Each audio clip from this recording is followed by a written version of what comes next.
విశ్వంలోని 7 చిరంజీవులలో అశ్వత్థామ మొదటివాడు. తరువాత బలి చక్రవర్తి, వ్యాస మహర్షి, హనుమంతుడు, విభీషణుడు, కృపాచార్యుడు, పరశురాముడు వీరందరికీ మరణం లేదు. చిరంజీవులుగా తిరుగుతూ ఉంటారు.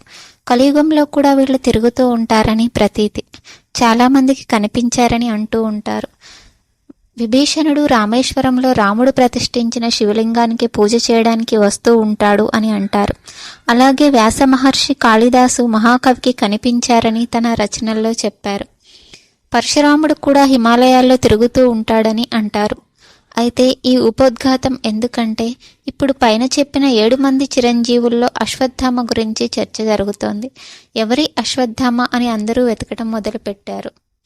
ఎందుకంటే కల్కి 2898 AD సినిమా నుండి అమితాబ్ బచ్చన్ లుక్ని నిర్వాహకులు విడుదల చేశారు. నాగ్ అశ్విన్ దర్శకత్వంలో ప్రభాస్ కథానాయకుడిగా దీపికా పడుకునే దిశా పటాని నటించిన సినిమా ఇది.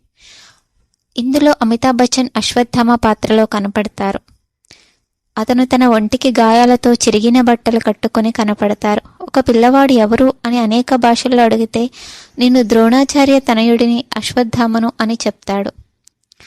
ద్రోణాచార్యుడికి కృప్కి పుట్టిన కుమారుడు అశ్వత్థామ. ద్రోణాచార్యుడు శివుడి కోసం తపస్సు చేసి కుమారుడిని పొందుతాడు. ఒక గుహలో పుడతాడు అశ్వత్థామ. ద్రోణాచార్యుడి తపస్సు మెచ్చి ఈశ్వరుడు అశ్వత్థామ నుదుటిపై ఒక అద్భుతమైన మణితో పుట్టిస్తాడు. అందువలన అతనికి ఆకలి దప్పికలు, అలసట, వృద్ధాప్యం లాంటివి రావు. వ్యాధులు సోకవు. ఆయుధాలు అతనిపై పనిచేయవు. అతనికి మరణం లేదు. చిరంజీవి. ద్రోణాచార్యుడికి కుమారుడు అశ్వత్థామ అంటే ఎనలేని ప్రేమ. ద్రోణాచార్యుడు, ద్రుపదుడు స్నేహితులు. వారిద్దరూ ఒకే గురువు భరద్వాజ మహర్షి వద్ద విద్యాభ్యాసం నేర్చుకుంటారు. అప్పుడే ద్రుపదుడు ద్రోణుడికి మాటిస్తాడు. పాంచాల దేశానికి తాను రాజు అయిన తర్వాత తన రాజ్యభాగంలో సగం ద్రోణుడికి ఇస్తాను అని అంటారు. అయితే ద్రోణుడికి అటువంటి సంపదలపై వ్యామోహం లేక వదిలేసుకుంటాడు. పేదవాడుగానే జీవిస్తూ ఉంటాడు. అశ్వత్థామ పుట్టిన తర్వాత పాల కోసం ఏడుస్తాడు. బిడ్డకి పాలు ఇవ్వడానికి తన దగ్గర ఒక ఆవు కూడా లేదు అని ద్రుపదుడు ఇచ్చిన మాట గుర్తుకు వచ్చి పాంచాల దేశం వెళ్ళి ద్రుపదుడిని కొన్ని గోవులు అడుగుతాడు. ద్రుపదుడు ఇచ్చిన మాట తప్పి ద్రోణాచార్యుడిని అవమానపరుస్తాడు. శిష్యులు గురుదక్షిణగా ఏమి కావాలని అడగ్గా ద్రుపదుడిని పట్టి బంధించి తీసుకురమ్మని చెబుతాడు ద్రోణాచార్యుడు. ఎందుకంటే ద్రుపదుడు చేసిన అవమానం, అతనిపై క్రోధం వలన ద్రోణాచార్యుడు ఆ కోరిక కోరారు. దుర్యోధనాదులు వెళ్లి ద్రుపదుడి చేతిలో ఓడిపోయి వచ్చేస్తే అర్జునుడు వెళ్లి ద్రుపదుడిని బంధించి ద్రోణాచార్యుడు కాళ్ల దగ్గర పడేస్తాడు. అప్పుడు ద్రోణాచార్యుడు ద్రుపదుడిని చూసి ఇతడు ఇచ్చిన మాటను గుర్తు చేశాడు. పాంచాల దేశానికి ఇప్పుడు నా కుమారుడైన అశ్వత్థామని రారాజుగా చేస్తే నువ్వేమి చేయగలవు అని అంటాడు ద్రోణుడు. అయినా ద్రుపదుడిని క్షమించి వదిలేస్తాడు.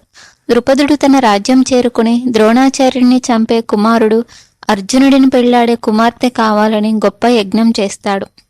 అప్పుడు ద్రౌపది, దుష్టద్యుమ్నుడు కుమార్తె కుమారులుగా అగ్నిలోంచి పుడతారు. పాండవ కౌరవుల మధ్య తగాదాలు అవి చివరికి కురుక్షేత్ర యుద్ధానికి దారితీసిన సంగతి అందరికీ తెలిసిన విషయమే. యుద్ధంలో భీష్మణాచార్యుడు పడిపోయాక ద్రోణాచార్యుడు సారథ్యం తీసుకుంటాడు. అతన్ని జయించడం కష్టమని తెలిసిన కృష్ణుడు మాయోపాయంతో ఓడించాలని భీముడిని అశ్వత్థామ అనే ఏనుగుని చంపమంటాడు. భీముడు ఆ ఏనుగుని చంపి అశ్వత్థామ చనిపోయాడు అని చెబుతాడు. అది విన్న ద్రోణాచార్యుడు తన పుత్రుడు మరణించాడు అనుకుని అదే విషయం ధర్మరాజుని అడుగుతాడు. ధర్మరాజు అశ్వత్థామ అతహ అని పెద్దగా చెప్పి కుంజరహ అని గొనిగినట్లు చెప్తాడు. అంటే అశ్వత్థామ అనే ఏనుగు చనిపోయింది అని. అశ్వత్థామ చనిపోయాడు అని ధర్మరాజు చెప్పగానే ద్రోణాచార్యుడు అస్త్ర సన్యాసం చేసేస్తాడు. ప్రాణాలు విడుస్తాడు. అప్పుడు అతన్ని చంపడానికే పుట్టిన దుష్టద్యుమ్నుడు వెళ్లి కత్తితో ద్రోణుడి తల నరికేస్తాడు. అది అశ్వత్థామ చూసి తన తండ్రిని చంపిన దుష్టద్యుమ్నుడిని, పాండవులను నాశనం చేయాలని అప్పటి నుండి పగ పెంచుకుంటాడు. కురుక్షేత్ర యుద్ధం ముగిసింది. దుర్యోధనుడు తొడలు విరిగి యుద్ధ భూమిలో పడిపోతాడు. కేవలం కౌరవుల పక్షాన అశ్వత్థామ, కృపాచార్యులు, కృతవర్మ అనే 3 వీరులు బ్రతికి ఉంటారు. ఆ రాత్రి అశ్వత్థామ కాగడా వెలుగులో దుర్యోధనుడి దగ్గరికి వెళ్లి తనని సైన్యానికి అధిపతిని చేస్తే ఆ పాండవం చేసి వస్తా అని మాటిస్తాడు. అపాండవం అంటే పాండవ వంశం లేకుండా చేయడం. దుర్యోధనుడు సరే అంటాడు. అదే రోజు అశ్వత్థామ, కృపాచార్యుడు కృతవర్మతో కలిసి పాండవ శిబిరంలోకి జొరబడి అందరూ నిద్రిస్తుండగా ముందుగా తన తండ్రిని చంపిన దుష్టద్యుమ్నుడిని లేపి చంపుతాడు. తర్వాత ఉప పాండవులను మిగతా పాండవ వీరులందరినీ గుర్రాలను ఏనుగులను చంపుకుంటూ వెళతాడు. కృష్ణ భగవానుడికి ముందుగానే తెలుసు కనుక పాండవులను ఆ రాత్రి శిబిరానికి దూరంగా గంగా తీరానికి తీసుకువెళ్లడంతో పాండవులు 5 బయటపడతారు. తెల్లవారగానే పాండవులు శిబిరానికి వచ్చి కుమారులు చనిపోయి ఉండడం చూసి అశ్వత్థామ చేసిన పని తెలుసుకుని అతన్ని పట్టుకోవడానికి అర్జునుడు వెళ్తాడు. అది తెలుసుకున్న అశ్వత్థామ బ్రహ్మాస్త్రం ప్రయోగిస్తే దానికి విరుగుడు అర్జునుడు కూడా తిరిగి బ్రహ్మాస్త్రం ప్రయోగిస్తాడు. లోకాలు తల్లడిల్లిపోతాయి. 2 బ్రహ్మాస్త్రాలు ఉపసంహరించండి అని మహర్షులు మునులు అర్థిస్తే అర్జునుడు ఉపసంహరిస్తాడు. అశ్వత్థామ ప్రయోగించిన బ్రహ్మాస్త్రం అభిమన్యుడి భార్య ఉత్తర గర్భంలో ఉన్న శిశువుని దహించబోతే ఉత్తర కృష్ణుణ్ణి ప్రార్థిస్తుంది కుమారుడిని రక్షించమని. అప్పుడు కృష్ణుడు ఉత్తరాగర్భంలో ఉన్న శిశువును రక్షించి అశ్వత్థామకి శాపం ఇస్తాడు. అశ్వత్థామ నుదుటిపై ఉన్న మణిని తీసివేసి అరణ్యాలలో చీము నెత్తురుతో అరుస్తూ ఉగ్రభూతంలో తిరుగుతూ ఉంటావు, చావు కోసం పరితపిస్తూ ఉంటావు అని కృష్ణుడు అశ్వత్థామకి శాపం ఇస్తాడు. కానీ అతను చావడు, ఉగ్రభూతంగా తిరుగుతూ ఉంటాడు. అందుకే అతన్ని ఎవరూ చూడకూడదు అని అనుకుంటూ ఉంటారు అని పురాణాల్లో చెబుతూ ఉంటారు. అటువంటి అశ్వత్థామ ఇప్పటికీ హిమాలయాల్లో తిరుగుతూ ఉంటాడు అని పురాణాలు చెబుతూ ఉంటాయి.